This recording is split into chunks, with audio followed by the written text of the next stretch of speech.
Hi friends, मी तुमचं पुन्हा एकदा नवीनशा व्हिडिओमध्ये स्वागत करत आहे. तर कसे आहात तुम्ही? सुखी आहात ना? तर हेच मी तुमच्याबरोबर शेअर करणार आहे.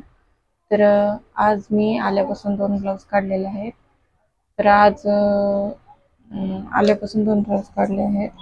आमच्या इथं चाललंय इलेक्शनचं मतदान करून आल्याच्या नंतर हे पहा, मी मतदान करून आले. तुम्ही नसेल केलं तर सगळ्यांनी मतदान करा, हा आपला अधिकार आहे. बस एवढंच. आणि त्याच्यानंतर बघा, मी आल्याच्या नंतर थोडा वेळ बसले. मी कधी पण दुकानात आले की थोड्या वेळ बसते. माझ्या डोक्यात विचार चालू असतो की आज आपल्याला काय कंप्लीट करायचंय आणि काय ठेवायचंय, कोणतं अर्जंट आहे, कोणतं द्यायचंय, आज किती ब्लाऊज झाले पाहिजेत आणि कसे होतील, याचं नियोजन असतं माझ्या डोक्यामध्ये. त्यामुळे मी थोडा वेळ बसत असते आणि नंतर मग सुरुवात करते. तर इथे बघा, मी 2 ब्लाऊज काढलेले आहेत आणि प्रिन्स कट आहेत हे पण. तर कालच्या ब्लॉगमध्ये जे तुम्ही पाहिलेले होते 3 ब्लाऊज, तर त्या कस्टमरचेच हे परत आणखी 2 ब्लाऊज आहेत.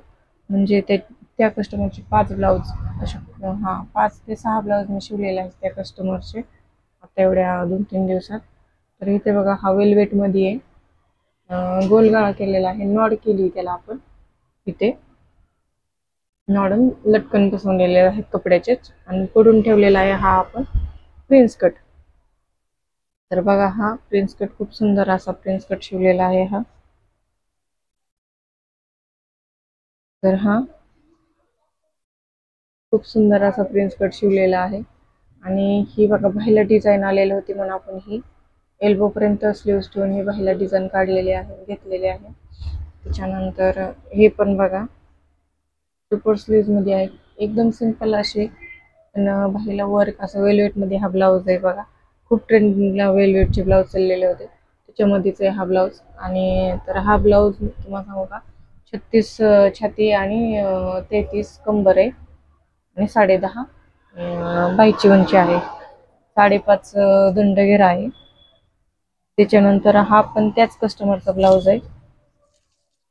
तर हा पण तिचाच ब्लाऊज आहे, पण हा साडीवरचा आहे, तो एक्स्ट्रा शिवलेला आहे, तो पीस घेऊन वेलवेटमध्ये. त्याच्यानंतर हा जो घेतलेला आहे,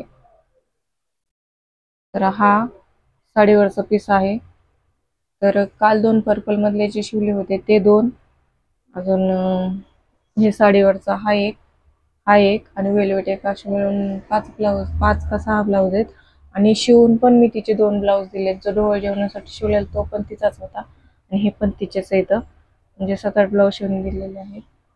कारण काय काय कस्टमरचं ज्याला आवडतं त्यांच्याकडे शिवायचं, ते असे खूप ब्लाऊज साचून ठेवतात आणि नंतर मग घेऊन येतात.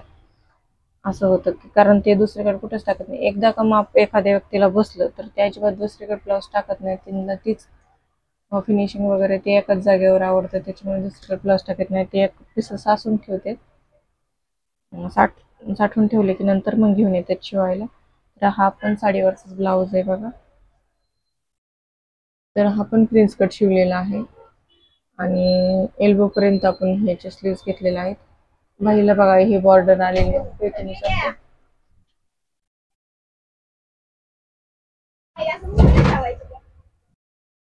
तर हा मध्येच कस्टमर आलतं, त्याच्यामुळे मध्येच बंद करावं लागेल. तर आपला हा ब्लाऊज आहे ना, तर हा बघा, हा प्रिन्स कट शिवलेला आहे. आणि त्याच्यानंतर याला बघा, पाठीमागं गोलगळा काढलेला आहे आणि नॉड दिलेली आहे. नॉड लटकन कपड्याचेच बनवलेलं आहे. शक्यतो आता कोणी विकतचे आणून लटकन लावत नाही, कारण पॉलिश जाते म्हणून. आणि एल्बो पर्यंत स्लीव्सला बघा, खूप अशी छान पैठणीसारखी डिझाईन आलेली आहे. याचं पीस नाही एवढा खास, पण ते पैठणीचं कापड एकदम व्यवस्थित आलेलं आहे. तर असे 2 ब्लाऊज झालेले आहेत 4 वाजेपर्यंत. त्याच्यानंतर मी हे 2 ब्लाऊज वरती घेतलेले आहेत. आता हे जिमीचू साडीमधले पिसामधले हे 2 ब्लाऊज आहेत. तर हे 2 ब्लाऊज मला शिवायचे. बघू आता, हा 2 होते का 1 होतंय हे संध्याकाळपर्यंत नक्कीच कळन. आणि त्याच्यानंतर उद्या मग राहिलेले 2 साड्या आलेले आहे आणि त्यांना पिको फॉलला पण द्यायच्या त्या. आणि त्याच्यावरचे 2 ब्लाऊज, म्हणजे ह्यातला जर एक राहिला तरी हा एक, आणि ते 2 पिको फॉल मधले 2 साड्यांचे 2 ब्लाऊज, तर हे 2 ब्लाऊज शिवायचे आहेत. तर असे जर छानसे व्हिडिओ पाहिजे असेल तर नक्की माझ्या चॅनलला सबस्क्राईब करा आणि भेटूया पुन्हा पुढच्या व्हिडिओमध्ये.